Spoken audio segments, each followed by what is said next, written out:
It's time for a refeed. It's time to restore your carbohydrates a little bit so you can get a little bit more out of your workouts. I totally get it. You're ready to have those carbs. You're not having a cheat meal. You're strategically refeeding.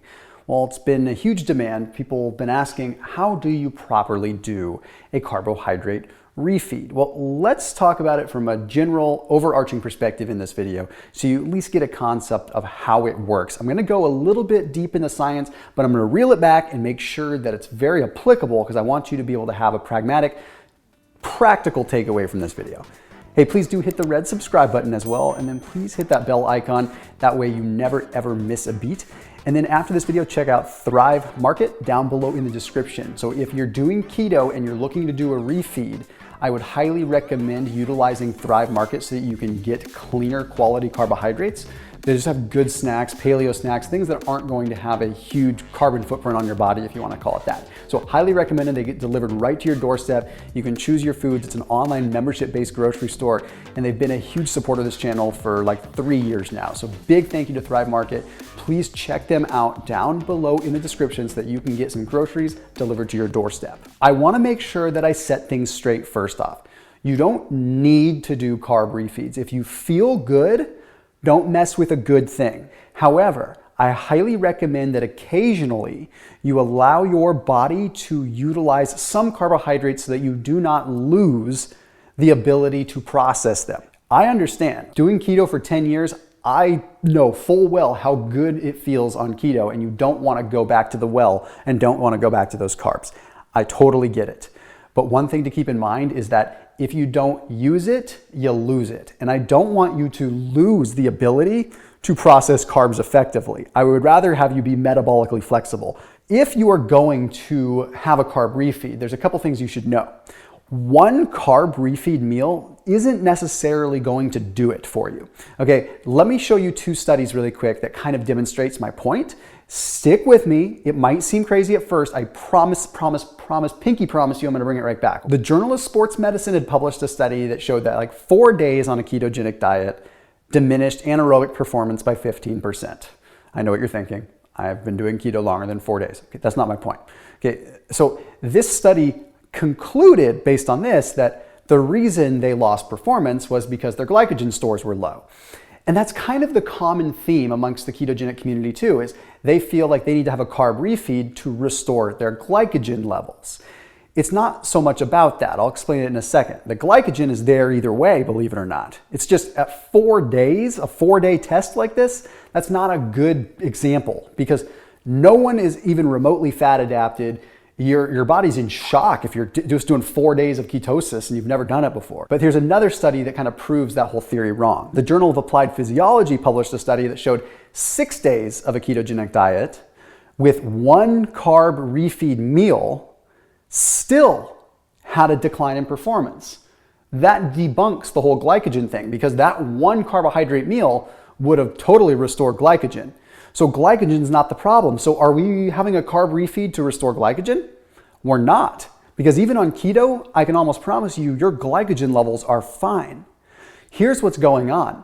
When you work out at a high intensity, you are demanding glucose through glycolysis. You're demanding that you take carbohydrates from your muscle and you convert them into a usable form and you go through glycolysis. Ketones inhibit that. Ketones stop that process. Why? Like, why would they do that? They do that out of preservation. Ketones are present and they say, well, hey, we don't want you to run out of carbohydrates because we know you're going to need them. We know your brain still needs them. So I'm going to pump the brakes so you don't use those carbohydrates a whole lot. That way you're still just leveraging us ketones over here. So I'm going to turn off this process. Well, here's what happens. You have 1 carb refeed meal. You go to the gym the next day and you didn't really see a big improvement in your strength. Well, what's going on? Well, what's happening is that you got kicked out of keto for a short amount of time, but there's probably a good amount of ketones still being created because you only had 1 carb meal. And a lot of times it takes more than 1 carb meal to really stop the process a lot. So what's happening is by the time you get back to the gym and you do that, you have ketones again, and ketones are blunting the glycolysis.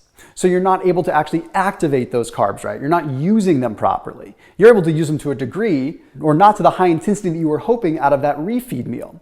So this is where the clear difference between a refeed and a cheat meal comes in. A cheat meal is more of an emotional thing, more of like, hey, you deserve it, have it, possible leptin regeneration, whatever.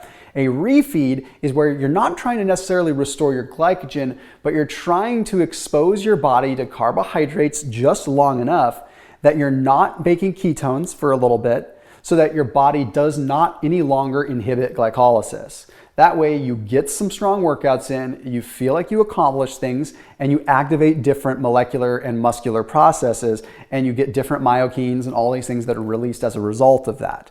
So clear difference, I'm going to state it again. Cheat meal is like a big meal, you just enjoy it, you're emotionally satisfied, that's the deal. A refeed is more strategic. So what should it look like? Lower glycemic carbohydrates, so you're not totally spiking things out of control. It should be about 36 hours of refeeding minimum. That way you're kicking yourself out of ketosis entirely. Okay, remember, I'm promising you this, okay? Trust me, I have done it for 10 years, I know it, okay? It's one thing that I do know is the balancing of keto and off of keto. When you commit to a refeed, fully commit. Don't get me wrong, there's a lot of way to skin this hamburger. But in this case, if you're going to have a refeed, commit to 36 hours so you're fully out of ketosis and you're jumping into that other pool. Embrace it, use it, and if you're properly fat adapted, you're gonna get right back into ketosis without a hitch. It's gonna take you a day or two. That is how you allow your body to use those carbs better. So then when you go to the gym, you will notice you can work at that high intensity because people want to be able to get that 80 to 95% maximum intensity work on a keto diet, but they just don't feel like they're getting it. They feel like they just kind of tap out at like 75%, which is normal. If you're trying to go that extra little push, like for some sprinting, one carb meal isn't going to do it. It might restore glycogen a little bit more, but that's not the problem. Think outside the old school bodybuilding glycogen box and think about cellular mechanisms, enzymes, glucose, fat transporters, all these things that actually create energy in the minute. Promise you, it'll work. I'll see you tomorrow.